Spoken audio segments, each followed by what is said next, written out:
The first time I realized something was wrong in my marriage was not because of words, but because of silence. My husband, Daniel, had grown quiet over the months, avoiding eye contact, spending longer hours at work, and brushing past me at home as though I were just a shadow passing by. We had been married for 6 years, living in a modest but beautiful home in Austin, Texas.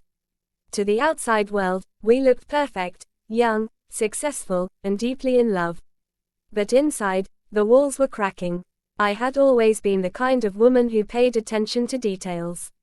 I noticed when Daniel stopped wearing his wedding ring. I noticed when he stopped saying, "I love you," before leaving for work.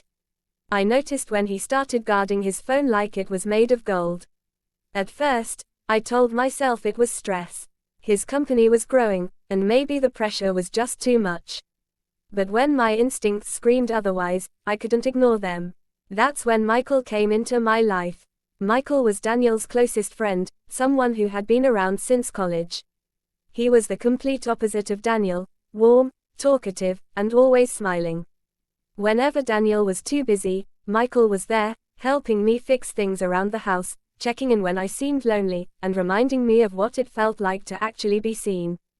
I never meant for things to get complicated, but emotions have a way of pulling you into places you never planned to go. It started one rainy evening. Daniel had cancelled dinner with me again, claiming he had important work. I sat in the kitchen, staring at the untouched food I had cooked, feeling like a fool. Then, the doorbell rang. It was Michael, soaked from the rain, holding a bag of takeout. "Daniel told me he couldn't make it tonight," Michael said softly. "I figured you shouldn't have to eat alone." That single act of kindness cracked something inside me. We ate together, laughed, and for the first time in months, I felt alive. Days turned into weeks, and Michael's visits became more frequent. He helped me fix the leaky faucet, mowed the lawn when Daniel forgot, and even listened when I vented about how distant my marriage had become. But one night, everything changed. I was pacing the living room, my voice trembling as I told Michael about another fight with Daniel. "I just don't know what to do anymore," I admitted, tears welling in my eyes. Michael looked at me with an intensity that made my heart pound. "You deserve to be loved, Emily," he said. "You deserve someone who sees you, who doesn't take you for granted." His words cut deeper than I expected. I whispered, "Please, don't say that." But he didn't stop. He stepped closer, his eyes never leaving mine, and for a moment the world spun faster than I could keep up with. I kept begging him to stop. I would later tell myself, though deep down I wasn't sure if I meant his words, his closeness, or the way my heart was racing. Everything was moving too quickly. My emotions, the betrayal, the undeniable pull between us. That night, nothing irreversible happened. But the boundary had already been crossed. Over the following weeks, our connection deepened. Coffee runs turned into long conversations. Helping hands turned into lingering touches. And before I knew it, I was caught between loyalty to my husband and the forbidden feelings I had for his best friend. The guilt was unbearable. Every time Daniel kissed my cheek absent-mindedly, I felt like screaming the truth. Every time Michael smiled at me when no one was looking, I felt my chest tighten with a mix of shame and longing. I tried to end it. I told Michael we couldn't keep doing this, that it was wrong, that it would destroy everything. "Please stop," I whispered one afternoon when he reached for my hand. "We can't keep going like this." But his reply haunted me. "Emily, I can't stop.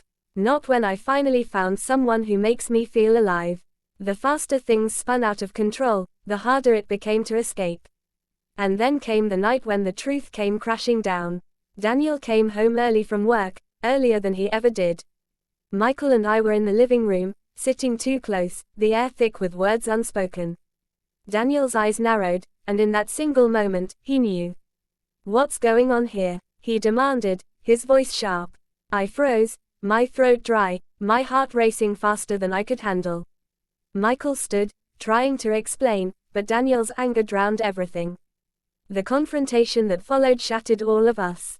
My marriage crumbled that night, not because of a single act, but because of everything that had led up to it, the loneliness, the betrayal, the forbidden love that had taken root where trust once lived. In the end, I lost both men. Daniel couldn't forgive me, and Michael, though he claimed to love me, faded from my life once the chaos became too heavy to bear. Months later, I sit by my window in Austin, staring at the city lights, replaying everything in my mind.